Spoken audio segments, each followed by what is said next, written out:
So we've finished the discussion of free will. Today I want to look at some halachos, laws that people think they understand and find them very problematic.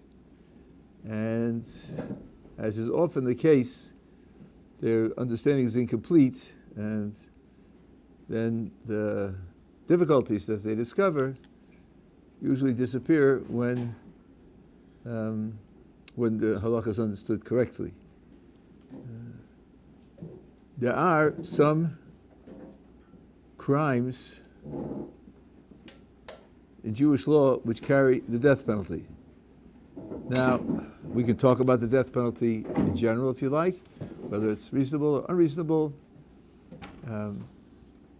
But when you look at the list of crimes, some of them are hard to feel that death penalty is appropriate because the crime doesn't look so serious. Let's take violating Shabbos. Violating Shabbos is a capital crime. So that would mean, people think, that if a person struck a match on Shabbos, he would die.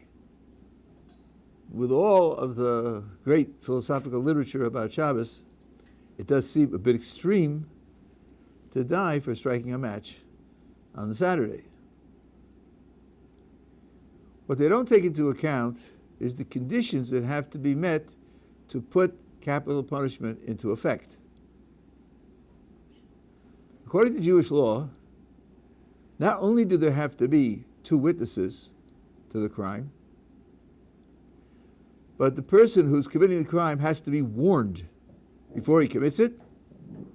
This is forbidden, and it's a capital crime. And he has to respond, I know, I'm doing it anyway.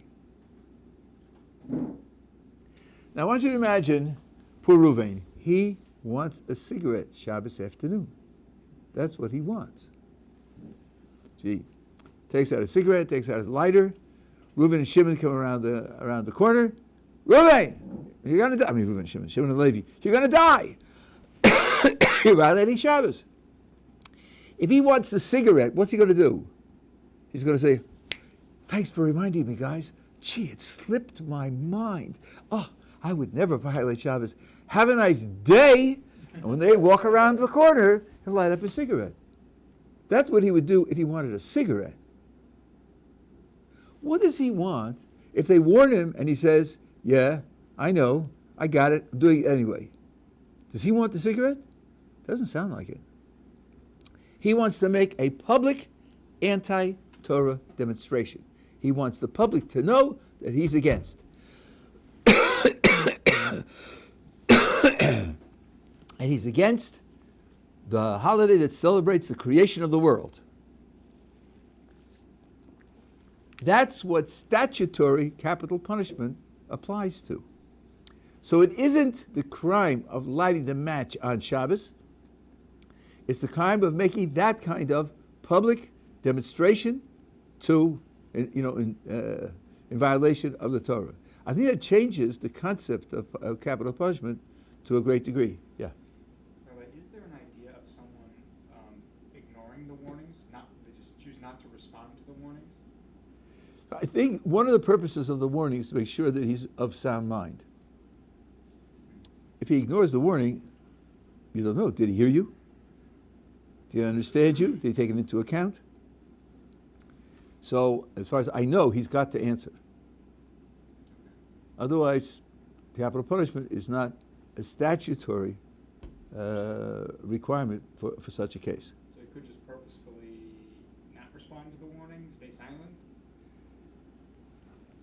I don't know. I don't know. The question there is a question of judgment, whether you think that he knows what he's doing or doesn't know what he's doing. Person who's involved in that kind of action typically is in a state of mind where he's not carefully controlling every move, thinking about all the consequences, what he should do and what he shouldn't do. He didn't rehearse it beforehand. We're not talking about paid killers. We're talking about people, usually murder's a crime of passion. Something happens, a person's in a rage, and in those conditions, not going to be controlling his responses in that way. Now, connected to this is what we have in the end of last week's parsha.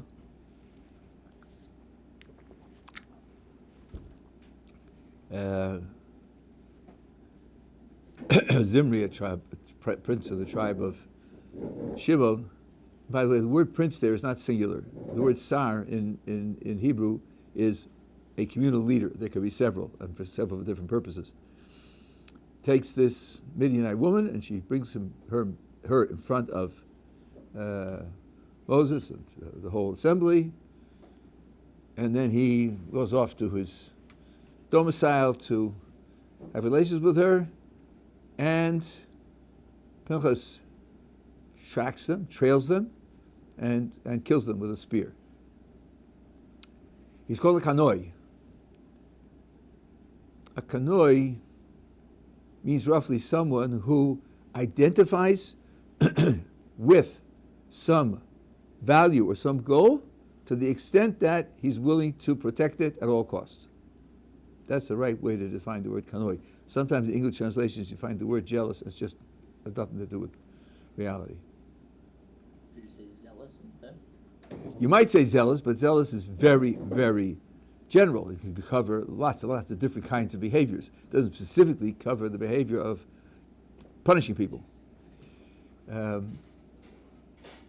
Now, the picture that I have heard sold about Pinchas is he observes this event and he flies into a rage and he grabs his spear in an outrage, out of control emotionally and kills them.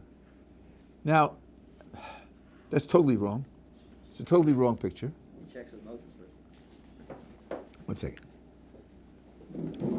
And it's wrong because the oral tradition fills in details that you don't have in the written text. And at this point, I want to insert a footnote. Another thing that I hear people say, oh, well, the oral tradition whitewashes things, it adds things in, it was written hundreds of years later, and it's written for a different point of view, and it's all propaganda and this kind of academic, irresponsible talk. It's very, very important to realize that of the two, the written Torah and the oral Torah came first. The oral Torah came first, and the written came afterwards. Because the Torah tells us explicitly that Moses wrote the scroll containing the 5 books of Moses at the end of his life, after the 40 years, the end of the 40 years in the wilderness. Moses came down from Sinai with the understanding of Torah, and he taught Torah to the people for 40 years, and the book came into existence only at the end of the 40 years. Now, of course, that's not the entirety of the oral tradition. Some of it was added by later generations. But a great deal of it was received by Moses from Sinai. In particular, everything that contributes to defining the laws of the Torah was received by him, so that when the written text came into existence, as Rav Hirsch points out in detail, the written text is something like lecture notes that you would take in listening to a lecture, where the purpose of the notes is to remind you who was at the lecture what was in the lecture. That's why the written is often incomplete. That's why the written is often written in such a way that it's hard to understand, because it's never meant to stand alone. So when someone says that the picture that the Torah is giving us of this event has to include the oral tradition on the event, he's not using apologetics to justify later amendments that were made for the sake of later sensitivities. On the contrary, he's saying that you can't understand the text in absence of the other information that was available to the people who first received the text. Now, the oral tradition explains the situation like this. Why did Zimri bring this Midianite woman to Moses and the assembly? What was that for? If he's just having an affair, if he's just having a matter of sexual fulfillment, just go to his tent and do what he's doing. No, he brought her to the assembly and said, "Is this woman permissible for me or forbidden? And if you tell me that she's forbidden, didn't Moses marry a Midianite woman? So what kind of law is that which allows Moses to do it and me not to do it?" And they were stymied. Of course, the question is a little off base. Moses married her before the Torah was given. So the laws of the Torah weren't in effect yet. And if you will tell me that we have a tradition, that the patriarchs and the Jews before the Torah was given kept the laws of the Torah, I will remind you that the Ramban says that was only in the land of Israel. After all, who were Moses' parents? Amram and Yocheved. How were they related familially? She was his aunt. That's forbidden according to Torah law. But it was in Egypt. It was in Egypt. So it wasn't a problem. So for Zimri to challenge Moses, if you could marry a Midianite woman, I could marry a Midianite woman, is really at the best guilty of anachronism. You did what you did before the Torah was given, and I'm functioning now after the Torah was given. At any rate, Pinchas was present, and no one had an answer. Pinchas remembered what Moses had said about this case, and he said to Moses, "Didn't you teach us that in a case like this, they should be executed?" I'm going to explain what executed means in a moment. It's not what normally means. And Moses says to him, "Since you remembered the law, you should carry it out." This doesn't sound like a man who's in a rage, in a frenzy, running after the criminals to kill them. He's standing there with the court, with the Sanhedrin, and he's discussing it and asking and getting permission. Now, how did he get into the vicinity of the tribe of Shimon, into the prince's tent with a spear? How did he manage that? Coming for tea? Hey, leave your spear outside. So the oral tradition tells us he took the head of the spear off the shaft and hid it under his clothes. Now he's just got a big walking stick. And he walks up and he says, "I have an appointment with Zimri." He's a grandson of the high priest. And he has an appointment with the prince. That's nice. Especially since the grandson of the high priest comes to their prince. That's a nice honor to show him. "Please, be our guest. Here's the red carpet." He goes into the tent, and they are involved. And then he screws on the head of the spear, and he kills the two of them. So this is not outrage, frenzy, loss of control, emotional upheaval. That's certainly not what happened here. Now, when I say that it's a capital crime, here it's different for almost every other crime, because here you can only execute them while they are in the act of performing the crime.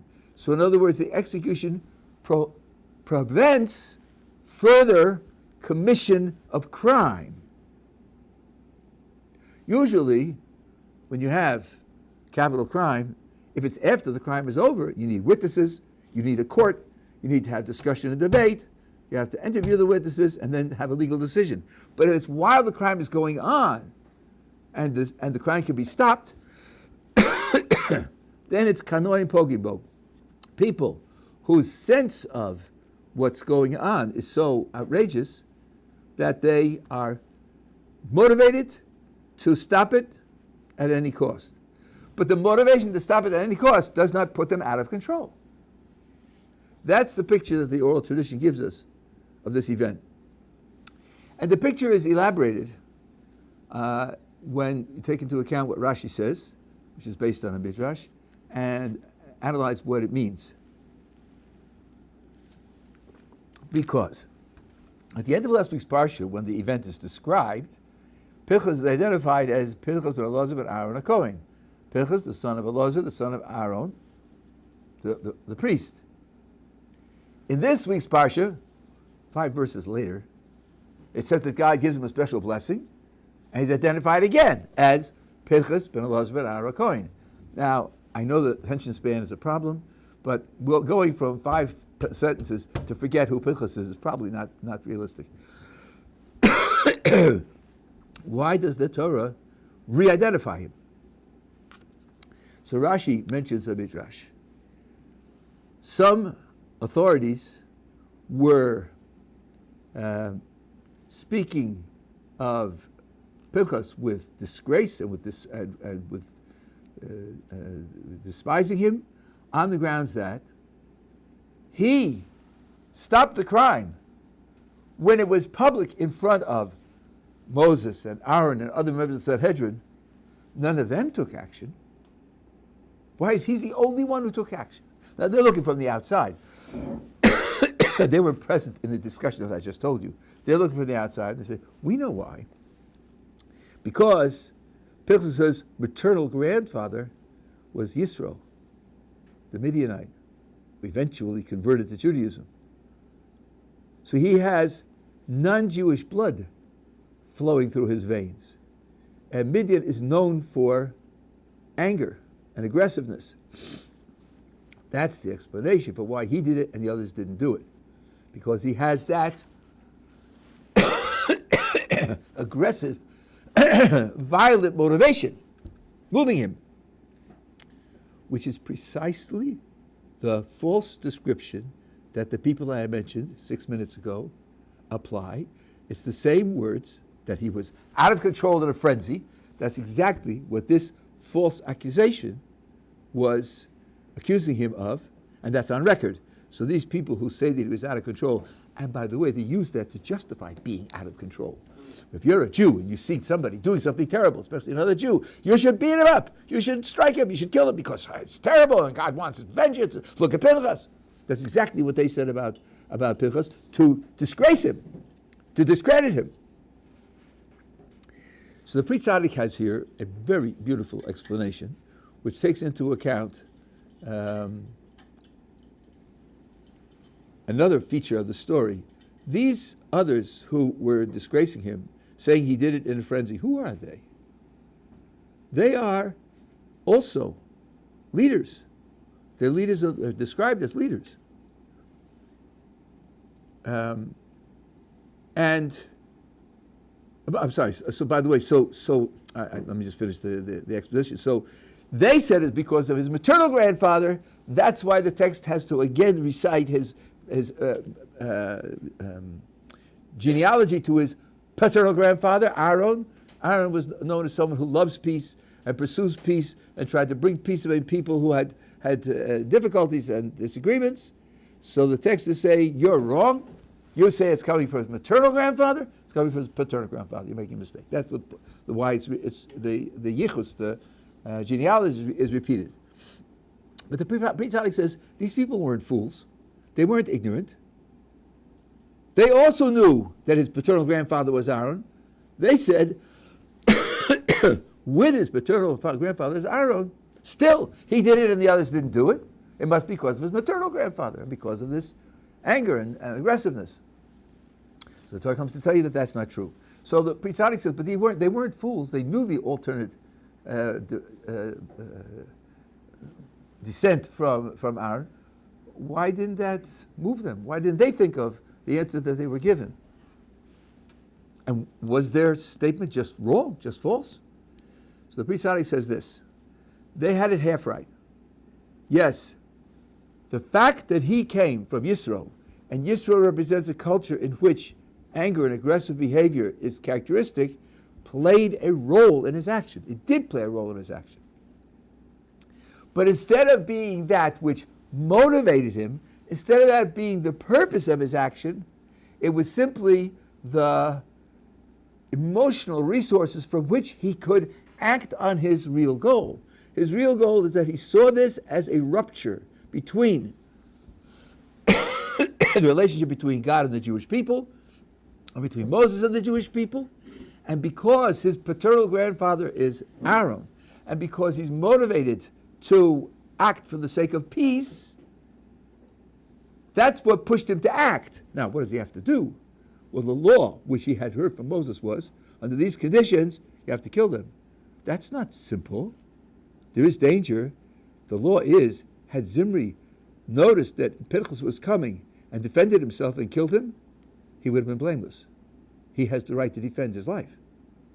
So, that being the case, Pinchas is undertaking a dangerous act. What gives him the emotional strength to undertake the dangerous act for the sake of peace is the fact that he came from his maternal grandfather who had this aggressive behavior in his character. So he used the aggressiveness in his character for the sake of peace. That's why his genealogy to Aaron is repeated, and the end of the sequence is, God says, I give him thereby my covenant of peace, of shalom. I give him my covenant of peace because he acted for the sake of peace, because the motivation was for the sake of peace. But to understand why he was able to kill the two of them for the sake of peace, that came from the side of his lineage from Midian. And the Pri Tzaddik ends by pointing out that there's a prophet named Vadia, and Vadia was stemmed through conversion from Edom, and he was given a prophecy against Edom because since he had inherited the character of Edom and became a Jew and thereby incorporated that into his service of God, he was the one to go to speak to Edom because he had a natural connection there. So these impulses that a person has, which could be wild, which could be irresponsible, we are taught to subject them to the leadership of the Torah principles that are involved, but not to deny them and to be able to use them. Yeah. Rabbi, does Hashem, I mean, I feel like the answer to this has to be yes, but does Hashem specifically have emotions in mind when he gives us certain challenges, but also resources to confront those challenges? So sometimes he'll give someone a sorrowful nature, and that will be their struggle on earth to grapple against like an overly melancholic nature.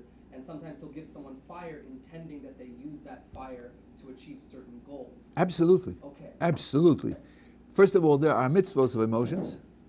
Someday I'll give you a shir on emotions in the Torah, in Yisrael Hashem. And there are mitzvahs to control emotions, and there are mitzvahs to harness emotions. So that's absolutely correct. Different people, as they grow and mature, develop spontaneously certain emotions. Notice I didn't say born with emotions. The Rambam is very careful about that. It's triggered behavior, not inborn behavior, typically at least. And that's the starting point that you have on your challenge of spiritual development. And the emotional resources you have both contain those which are positive, which enable you to do and respond naturally to the things that need to be done, and also things that you have to control, which then require effort and self-development. Both of them are part of the conditions that you're... A good source for that kind of clearly lays that out. The Pri Tzaddik seems to hint at that, but someone who's more explicitly talking about how that factors into like Hashem specifically crafting the situation. Well, Hilchos Deos is the laws of character development. It's the second section in the Mishnah Torah. So he talks about it at great length there. You got a question? I was just going to ask, I think wasn't there like a tradition that Moshe's wife actually converted? That's why it was a little bit different too. He married a Midianite, but also she converted, no? The question is whether, what constitutes conversion at that time. And that's a deep question as to whether what we call Jewish identity existed prior to the Torah being given. And there's an actual difference in practical law, because we inherit our Jewish identity from our mothers. The only parent that makes a child Jewish is the mother. The father is irrelevant. For the other nations of the world, it's only the father. Now the question is, what status did the Jews before the giving of the Torah have? And it's a difference of opinion. Some say it was the mother, and some say it was the father, which means some say that what we call Jewish identity didn't exist yet. So conversion that I just meant, accepting the belief in God and worshiping God in the way that they were able to do. So I don't know if the word conversion means that she becomes Jewish. In that sense, it becomes permissible. But there was no prohibition in the first place to marry other people. That was all you had to do, was just pledge allegiance. Moshe marrying a Midianite was very similar to what Zimri did. No, Zimri did it after the Torah was given. Right? Zimri's after the Torah was given. All the laws of the Torah that apply, and he can't have that leniency. Yeah. But doesn't this relate to Yaakov's wives? How when he went to Eretz Israel, one of his wives died. Oh, absolutely. That's where the Ramban says it. I mean, Jacob married 2 sisters. What? 2 sisters? Torah doesn't allow that. He did that in Haran, not in the land of Israel. And that's where the Ramban says the patriarchs undertook to keep the laws of the Torah only outside the land of Israel. And then, as he points out, when they came back, she died. She died at the first opportunity. She died in childbirth. When give birth to Binyamin, her second son, she died in childbirth. Yeah. Were the patriarchs intentionally keeping the laws of the Torah in Israel as they understood them, and then letting themselves violate them outside of Israel, or was this? That's what the Ramban says. Exactly what the Ramban says. After all, it's very difficult to understand. Otherwise, how Amram and Yocheved could marry when she was his aunt, and that's forbidden by the Torah. But it was in Egypt, so. What did it mean to them to follow Tura then? Because somebody now who follows Tura, it doesn't matter where you are, you can't transgress that if you really believe in it. Very good question. And the Ramban talks about this in that Ramban in detail. I'll tell you the gist.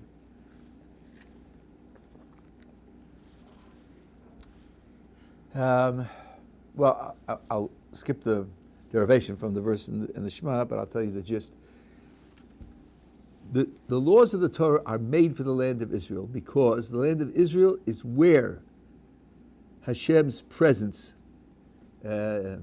exists, and it's like the palace of the king as opposed to the rest of the kingdom. A country has laws. They apply throughout the geography of the country.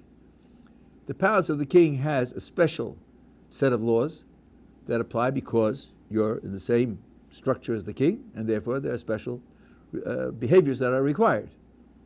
The laws of the Torah are made for the land of Israel. Not only the agricultural laws, which lapse once you step outside the boundary of the land of Israel, but all the laws are made for the land of Israel. Which means that in terms of the purpose of the laws, when you go outside the land of Israel, the original purpose doesn't apply. Well, I will tell you this, because I see some skeptical looks on certain faces. This is an explicit verse in the Torah with the Chazal explaining it. In the Shema, the second paragraph of the Shema, the middle paragraph, the middle section says, if you violate the Torah badly enough, the Torah's law badly enough, you'll go into exile. The next words are, put on tefillin and put on mezuzah and teach Torah to your children and so forth and so on. So the commentators ask, like, you're telling me the paragraph says if you do well, you'll do well. If you do ill, you go into exile and keep these laws. Like, why is that there? What's that doing there? So the Talmud says because the Torah is telling you, even after you go into exile, you still should keep the laws. Now let me teach you a piece of logic. When you say even though A, B, you're saying 2 things. You're saying A is against B. A is a barrier to B. Without some special consideration, A would have canceled out B. But there's a special consideration. So somebody says, even though A, comma, B, he owes you 2 explanations. Why was there a tension between A and B? Why was there an incompatibility between A and B? And then he has to tell you what overcame that incompatibility. That's the logic of even. So when the Chazal say even, and it's based on the verse, even when you go into exile, you should keep these laws. You have to ask, first of all, why would you have thought when you go into exile, you don't keep the laws? That's what the Ramban is explaining. Because the purpose of the laws is how you should behave in the palace of the king. And you've been expelled from the palace of the king. Okay, what overcomes that? So Rashi says it. Somehow, it's often misread and misunderstood and taught in mistaken fashion. Rashi says the following, I'm saying on the basis of the Gurariya now, the Maharal. There's only one source of Torah law, and that's Moses. Nowhere else do you have a source of Torah law. You've been to a bris milah, you've been to circumcision. What blessing does the father of the child say? I am inducting him into the covenant of Abraham, our father. Yes, he is. Why is he doing that? Because Moses said so. He's not doing it because Abraham did it. He's not doing it because Abraham was commanded to do it for his children. He's doing it because Moses said so. There's only one source of Torah law, and that's Moses. Now, if the facts were that when you leave the land of Israel and you go outside, not only individuals, let's say everybody, all the Jews go into exile, and they go back to pre-Torah law for the non-Jewish world, then they would have lost the connection with Moses' Torah. They're not fulfilling any of Moses' Torah. Moses to them is not functional anymore. Then when they come back from exile, it would be a new beginning. There can't be a new beginning. So the laws of the Torah that we keep in exile, which the Torah commands, keep Shabbos in New York. You have to keep Shabbos in New York. A person who violates Shabbos in New York has committed the same capital crime as someone who violates Shabbos in Yerushalayim. But he's not keeping it for the same reason. In Yerushalayim, he's keeping Shabbos because that's what the law was supposed to accomplish. The Shabbos should be kept in the land of Israel. In New York, he's keeping Shabbos so that when people come back from exile, it won't be a new beginning. They'll be able to reestablish their performance of the mitzvahs in the land of Israel. They're both binding, but binding for utterly different reasons. So this is why the patriarch said, we are volunteering to keep the laws of the Torah where the laws of the Torah perform the function for which they were intended. We're not volunteering to keep the laws of the Torah in a place where it's only there to maintain continuity in exile in preparation for return. That far we're not willing to go. That's the difference in the motivation. Yeah. How does that then impact the schar of a mitzvah when you're chutz la'aretz versus when you're here in Israel?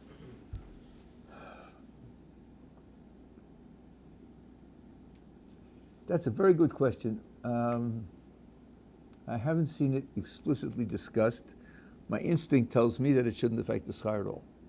You receive the same It should not. It should not affect the reward at all. First of all, you have to ask, why is the person not in the land of Israel? Sometimes halakha justifies being outside the land of Israel, and sometimes it would command being outside the land of Israel. Living in the land of Israel is not a mitzvah for which you have to endanger your life. There were many centuries in which Ramban came here and died here, was killed here. So Ramchal also was killed here. So it was dangerous to come here. You don't have to do that. Furthermore, you can leave the land of Israel for the sake of Torah study, for the sake of getting married, for the sake of earning a living. So I can't imagine a person who has a legal permission to be outside the land of Israel and keeps Shabbos in New York, and thereby is keeping a Shabbos which is only a means to an end and not the end of Shabbos itself, will lose anything because of that. The halakha says he's in the right place. If he shouldn't be there and he's violating that, that might compromise his commandment. But not just the fact that the purpose in the land of Israel is the ultimate purpose and the purpose in New York is a secondary purpose. I don't think that would affect it. As I say, I'm speculating, but that's what seems to me to be correct. Yes? To clarify then, after God gave us the Torah, at that point it was to apply everywhere. Prior to that point, it was you were only held accountable within the land of Israel. No, you weren't held accountable at all. The patriarchs volunteered to do this. They didn't have to do this at all. Had they not done it, they would have done nothing wrong and they wouldn't have been accountable at all. It was just voluntary. It was just voluntary. In fact, this fact helps to explain a question that everyone asks. Abraham circumcised himself at 99 when God told him to. What took him so long? If he's already keeping all the laws of the Torah that he can voluntarily, why didn't he voluntarily circumcise himself? It's a good question.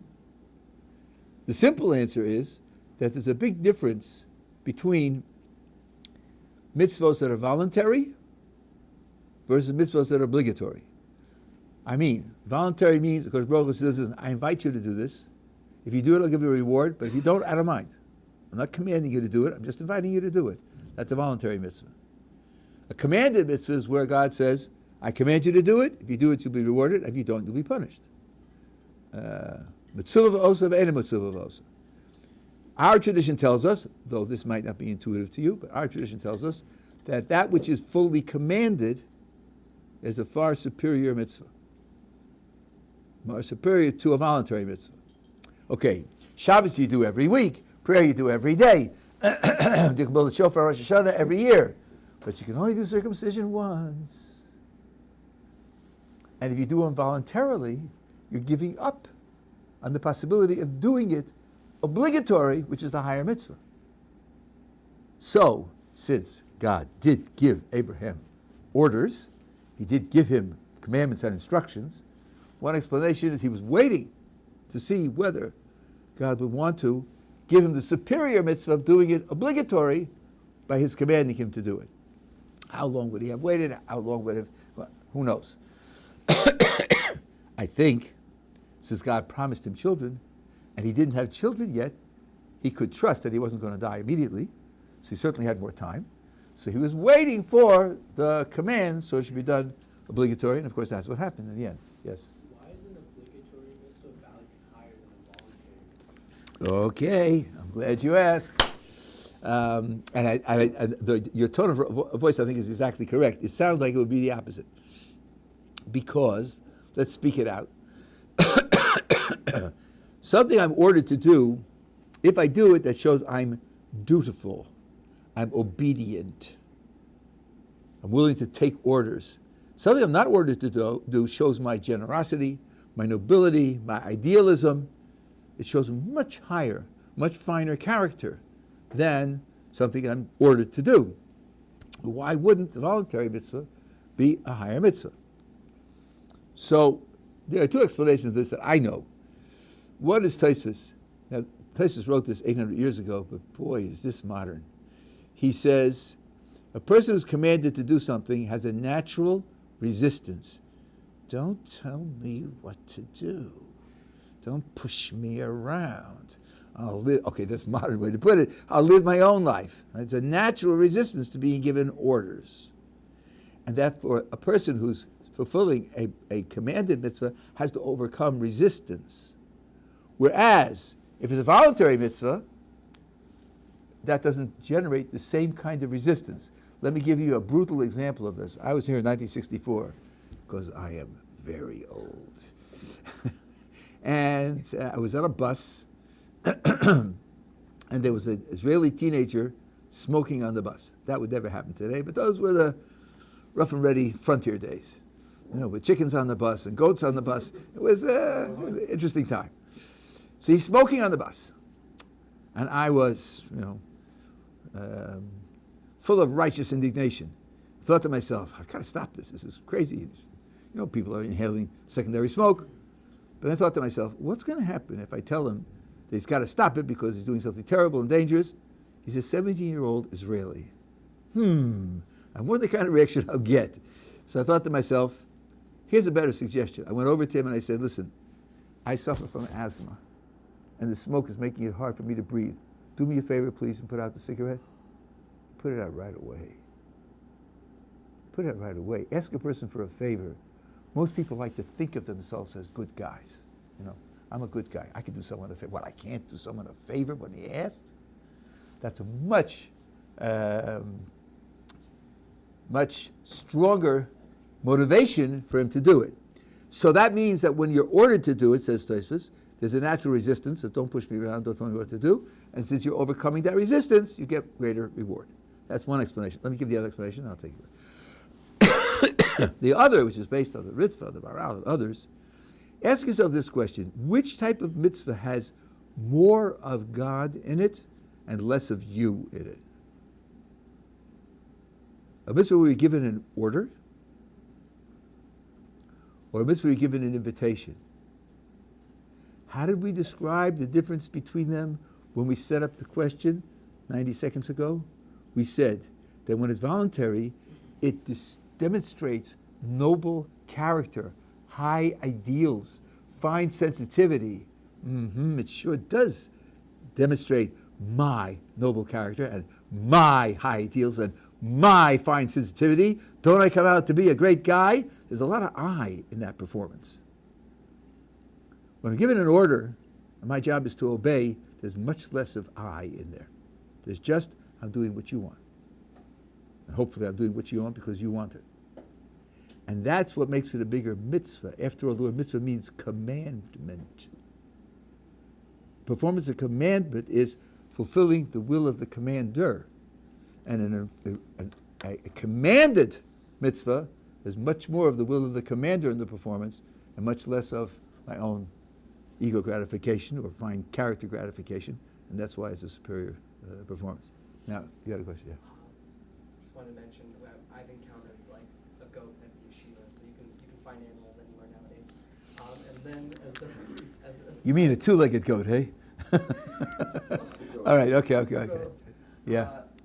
Did the patriarchs know someday that the Torah or the commandments were going to become obligatory? And is it possible to say that they would have been upset that they didn't get the opportunity to not do it by choice? Oh, that's a very good question, given what I said before. Of course they knew it was going to be given.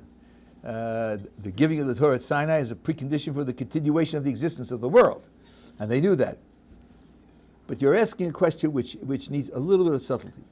Let me start off with like something on the side, which is perhaps a little cleaner, and then we'll come to this. Let's take Abraham, Isaac, and Jacob.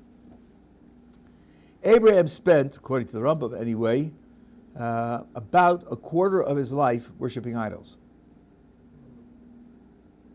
Rambam says he was 40 or 48, two texts in the Mishnah Torah, when he came to HaKadosh Baruch Hu.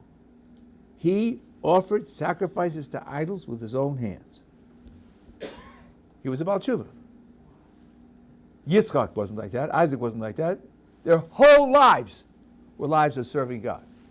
Whose life is superior? Who gets more credit? Who gets more reward? Abraham gave birth to non-Jewish children. How many? 13. Many. Thanks. Anybody know a number? 13? No, you're guessing. Tura had 12 kids. At least 7, because after Sarah died, he remarried and had 6, or maybe 7. And he had Shmuel before Yitzchak was born. At least 7. Isaac had 2 children, Yaakov and Esau, one of whom was not Jewish. Yaakov, all his children were Jewish. Chazal point that out, Mitoso Shlema, has a great accomplishment. Who gets more reward? Whose life is more precious? Whose life is greater? Abraham, Isaac, Jacob? Wrong question. Wrong question. Without Abraham, Isaac and Jacob wouldn't have existed. His role was to build the foundation. If you don't have a foundation, the rest of the building won't stand. Isaac was the continuity, and Jacob was the flowering. But Jacob existed only because Abraham and Isaac laid the groundwork for it. So we don't say that Jacob got more credit, or more merit, or more reward because he was on a higher level. Because part of the reason he was on a higher level is because he was projected to that level by his father and grandfather. Now, the patriarchs and the people who lived before the giving of the Torah, they're laying the foundation so that the Torah can be given. They're creating that nation that's going to stand at Sinai. That's their contribution to the project. Shall someone say, if the Mashiach doesn't come in my time, my life is a failure because I didn't, bring the Mashiach, or I didn't experience the Mashiach's coming? Absolutely not. We live in a time when the temple doesn't stand. Roughly a third of the mitzvos aren't able to be implemented. That was true for Rashi also. That was true for the Rambam also. Were their lives somehow truncated, inferior, and so on and so on? Absolutely not. Because Baruch Hu put those souls and our souls into a condition. Our job is to operate under those conditions and to perform what the Torah needs under those conditions. It's a joint effort. It's a joint project. Everyone contributes a piece, and like a mosaic, it comes together to make a portrayal, a picture. So there's no sense in which that they were inferior. They had to do what they had to do. Abraham went through the sacrifice of Isaac. So there's a Gemara which I believe needs to be understood carefully. There was a woman named Miriam, and she had 7 sons, and the non-Jewish king said, I want them to bow to the idols. He said, absolutely not. And he said, I'll throw down some money and you'll pick up the money and it'll just look like you're bowing to the idol. Absolutely not. And they slaughtered each one of her sons in front of her. And she said, when you appear before Abraham, tell him he was told to sacrifice only one and I sacrificed 7. Now, I think the superficial, foolish interpretation is, I did better than you, Abraham, 7-1. No, what she was saying was, Abraham brought into the world the possibility of dying for God. Abraham and Isaac together. Once he brought it into the world, we're all feeding off that foundation that he put in the world. What she's saying is, you brought it in and I did it. I did it because you provided it. She wasn't setting up a competition with him. So that's another thing. When a person goes through something, he's creating a new reality for the generations that come after him. And that means that their challenges will be different. And each one, contributes his own successes to his challenges. Yeah. I'm sorry to play devil's advocate, but I am curious. Why would the Gemara use numbers then? Because to convey the message that you're talking about, the numbers almost shift the message away from the idea of, just acting on the potential. I lost numbers. What number? Like 7 kids to one. It's almost like it's intentionally creating a comparison by using numbers. What's the Now this is very important. We're reporting a real event. This is not made up stories for the sake of teaching morals. It happened that she had 7 children. If it had 4, it was at 4. We would say that the number 7 isn't an accident. Number 7 has all sorts of meanings. But, when you're learning literature, the first question that sometimes comes up is this a historical accounting, or is it meant to teach some kind of moral, some kind of lesson?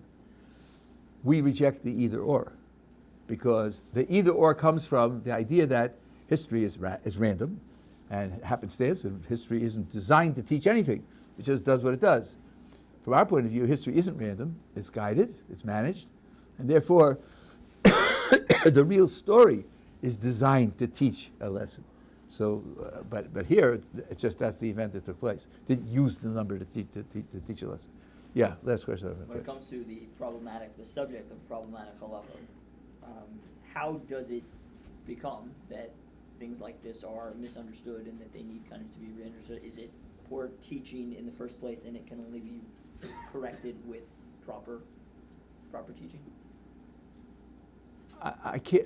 The things that I told you today, the first thing that I told you about Einim and Hasrod is you need warning. Every child of 11 knows. He's learned it and he's not questionable. But there are people outside, people who read the verses, and they don't know anything about the oral tradition, and they think the book has to speak for itself.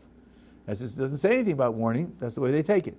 Especially people who Google it so they can get their frum cousin, and try to tear him down, of which there are many, many.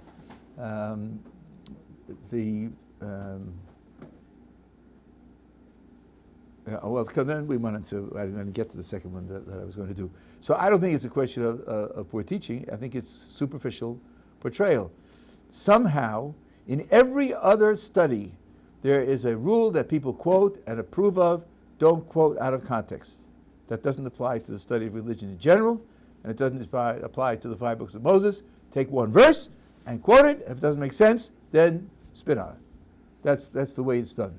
It's a book. Sometimes I ask a person, have you read the book? The book? The whole book? No. Why not? Isn't it premature, to criticize a page or a chapter out of a book when you haven't read the rest of the book? Or at least read the commentaries of people who have read the rest of the book. No. This is the 2-minute commercial between the 2 halves of the television program when they open it, okay, I'll ask my cousin about that tomorrow. I'll get him.